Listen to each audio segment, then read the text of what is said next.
Ready? And 3, 2, 1. I'm talking to Grayson Waller here. Grayson, why is Shawn Michaels afraid of you?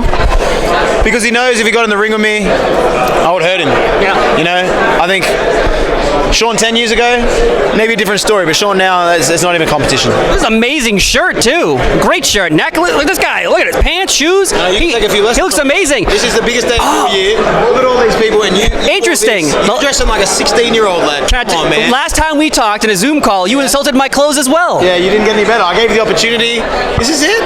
You got to look at MVP looking all fresh in your suit. That's MVP. I don't make MVP money. I can tell. Oh, Grayson, why? Last time we talked, I flat out told you weren't going to beat Braun Breaker for the championship, and you didn't. But here we are, together again.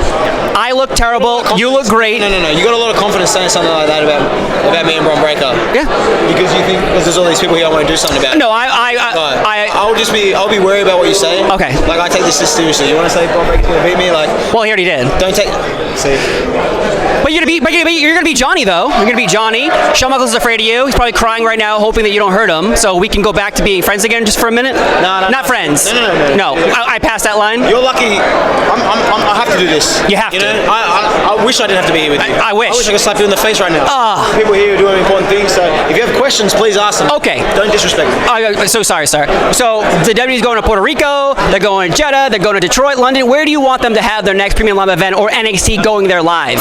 I think it's obvious. Like I think it needs to go back to Australia. Yeah. It was a few years ago we did Super Showdown in the MCG. It was like 70,000 people. Like, the audience is there, and it's been a few years because of COVID. They haven't even been any tours. They used to tour there annually. So I think the next Premium Live event, like we had Clash at the Castle in Wales, that was such a cool moment. I think it's a cool moment because it's been so long since they did a big show like that. So I think having something ideally in Sydney too. I'd love to be in my hometown, but anywhere in Australia would be a cool thing. You were Ric Flair on The Rock show. Yes. Now, is Hollywood knocking at your door? Of course they are. I got every reality show in the business trying to get me in right now. But that's not something I'm focused on right now. I'm focused on WWE, I'm focused on NXT, I'm focused on Johnny Gargano. If those things come, that's down the line right now. Now, NXT Stand Deliver is a WrestleMania for NXT. Heading into this, obviously all these people are asking you questions. They all love you, just like how I love you as well. I know we got off bad foot there. I apologize. But heading into this, is this the main event? You and Johnny? 100%. You know, I know Melo and Braun will probably be on last, but for me, we are the main event. When I'm in the match, I'm the main event. People are talking about us a lot. And like, full credit to Melo, I can't wait to see him beat Braun Breaker. If it wasn't me, it should be him. And I'll be supporting him at the end of that night.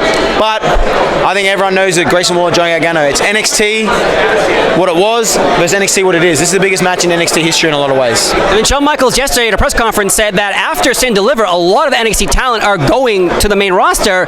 Are you one of those names? I haven't been told anything, and it's a situation like they like to keep us in the dark and that type of thing.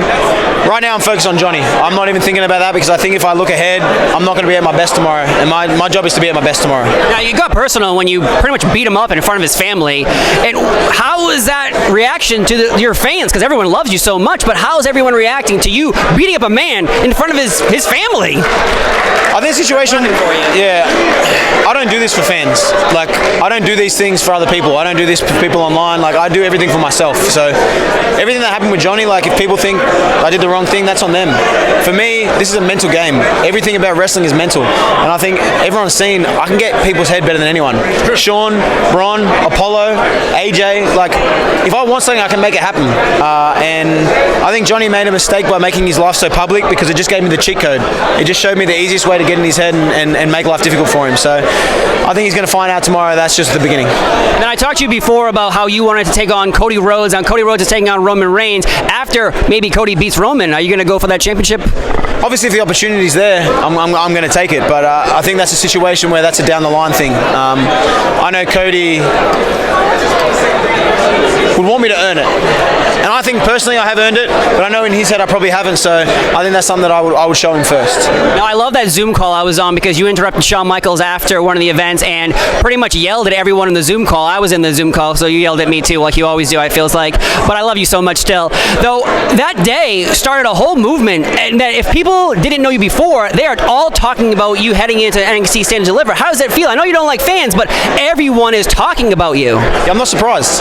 This is the thing, like, like, when I say I'm willing to do whatever it takes, I mean that. A lot of people have their match, go backstage, and then they clock off. I'm on 24/7. And that situation wasn't something that I went in there to like cause havoc online or anything like that. I was angry at Shawn. I think it was disrespectful that on the day of the show he changed the rules of the match to all of a sudden I can't escape, which is obviously a big advantage for Grayson Waller when Bron Breakker's this big strong guy. I thought that was offensive. I think he was trying to protect his boy. I think he was trying to do whatever he can take to get the second generation guy in the big moments. So that wasn't for anyone else. That was me personally, because I came backstage and he wasn't there. He obviously had walked off. He didn't want to deal with me. So it was a situation where if you don't want to talk to me in private, then I'll talk to you in public. Yeah, that was one of the most intense moments ever, I think, in professional wrestling right now, because so much is based in reality, and that was something where, like, oh my God, I think Grayson's going to smack Shawn Michaels. And was there ever talk of you and Shawn Michaels actually wrestling each other at Stand Deliver? I tried to make it happen. I did everything I could. I said I went as low as I could get talking to him, because I know Shawn is still in, like the old Shawn is still in there. You can see it. And I tried to bring him out, and I think I was real close, but his little errand boy, Johnny Gargano, saved the day. How's that feel seeing Johnny? He was on Raw and SmackDown, and now he's coming down back to NXT to take on you for Shawn Michaels, because he dressed up as Shawn Michaels, he did poses with Shawn Michaels. You're obviously not doing that. How does that feel seeing someone that Shawn is clearly wanting to win versus you? I think that's been the case the last few months. Like, I know me and Shawn have a mutual respect in the sense that I respect everything that he's done in the business, and I think he respects the talent that I have. But it's frustrating when he has these guys that like kiss his ass, basically. That's what Johnny Gargano does. If you're dressing up as Shawn Michaels, you're kissing his ass. And that's not how I do business. You know, I'm not here as a fan. I'm here as a wrestler. The day I came to the PC, I checked in my fan card. I'm not a fan no more. I'm not running around getting autographs. Like, I respect all these people that are here. If I see them, I'll talk to them, but like, I think you have to have a different mindset to truly be the best. Well, I think you are the best, and I think you're going to beat Johnny at Stand Deliver, and then maybe even next year, I think, main eventing WrestleMania. Who knows, man? I'm ready to go. He's ready to go, folks. Grayson Wallace has been Tenko. I've been Seafall. Have a great day.